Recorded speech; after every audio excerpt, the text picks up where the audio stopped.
गाजर का हलवा, ये तो पूरा एक प्रोजेक्ट है।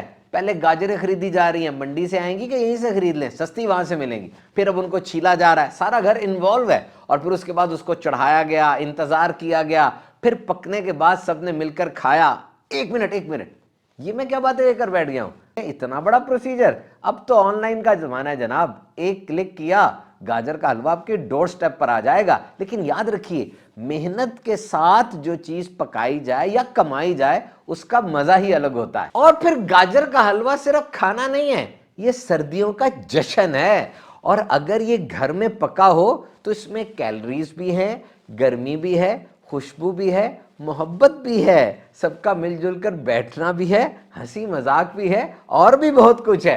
और गाजर के हलवे में एक और चीज है, जब भी ये सामने आता है ना, लोग कहते हैं बस आखिरी बार ये खा लूं, इसके बाद डाइटिंग शुरू कर दूंगा। गाजर ज्यादा सेहत बख्श है या गाजर का हलवा? गाजर का हलवा, क्योंकि इसमें दूध भी है, ड्राई फ्रूट्स भी हैं, घी वगैरह डाल के इसको बनाया है। बहरहाल कोलेस्ट्रॉल और हाई ब्लड प्रेशर के मरीज, शुगर के मरीज, वो डॉक्टर की हदायत से इसको इस्तेमाल करें।